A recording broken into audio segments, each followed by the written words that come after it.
Good afternoon mga kababoy, mga ka-farmers. So update tayo sa ating pinapagawang breeding area. So ayan, ito ay pang third week na. So ito na, makikita natin na naka-prepare na po yung ating mga farrowing pen. Marami-rami pa ang pwedeng gagawin din eh. So ayan, ito po yung ating farrowing pen. Yan, tapos na rin yung ating steating pen. Meron ng ano yan, labangan. So nilagyan ko siya ng tubig para tumibay. Yan, ito bakit kaya naubos ang tubig nito. So ayan mga ka-farmers, ito yung ating pinapagawa na breeding area ng ating piggery. Yan, so dito maluwag na maluwag ang likod. Ayan, malayo naman ang kanal. So napakalawak ang likod, hindi siya sobrang sikip. Tapos dito tayo sa ano. So ganito ang aking pinapagawa dito sa aking farrowing area. So ito naka-elevated yan, may naka ano yan, patong diyan ng mga plastic matting. So yan, magkaroon ng tubo yan dito, diretso dito sa kanal. Same din doon sa kabila. So dito, magkakaroon ng division. Pinabangan ko siya ng dalawang tubo dahil magfabricate po tayo ng division diyan karugtong dito. Yung pwede siyang tanggalin na tawag niyan na division para ang maiiwan ay yung ano lang mismo. Pwede maghalo-halo na yung bacon sakaling sabay-sabay po yung ating mga biik o yung mga inahin na mga nganak. So ayan, may butas yan doon. Yung mga idol. So 8 paanakan po ito. 8 tapatan siya, apat din dito. Tapos katabi na rin yung ating gestating doon banda.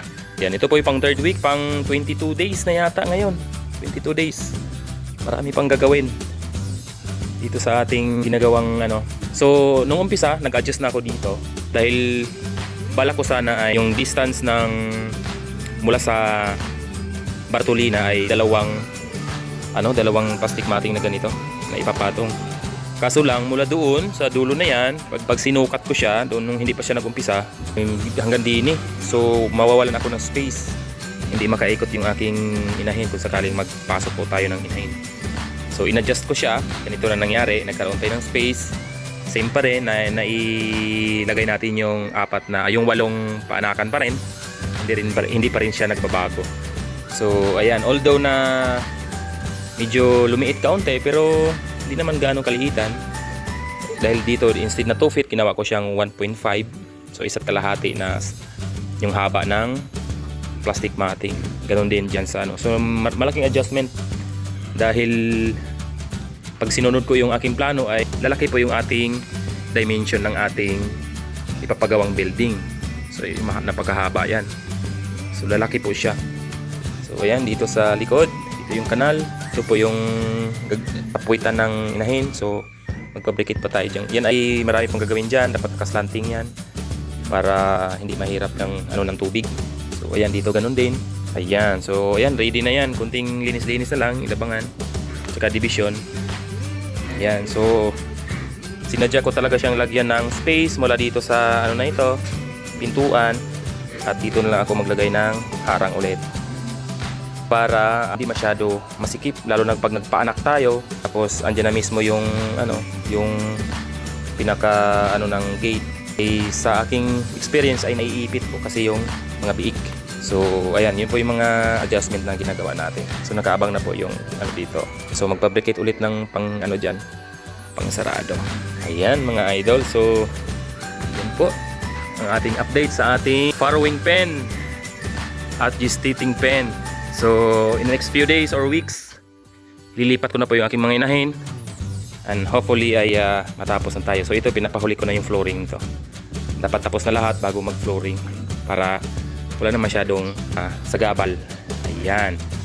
So ayan mga idol, ang ganda ng pagkagawa ng yung pagkainan ng inahin. Napakaganda, magaling gumawa yung panday.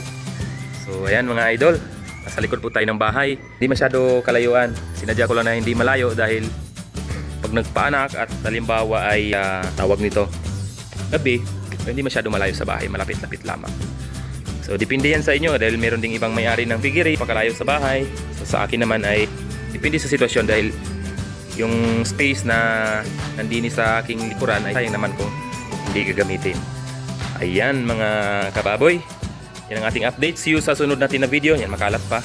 At titingnan natin kung ilang araw na lang bago ito matatapos. Ayan, at sa mga bagong nakapanood dito sa ating pinapagawa ay huwag kalimutan mag-subscribe sa ating YouTube channel at mag-like and share sa video ito para mapanood naman sa ibang mga viewers ng ating mga kapwa magbababoy. Ayan, see you sa sunod na video. Bye!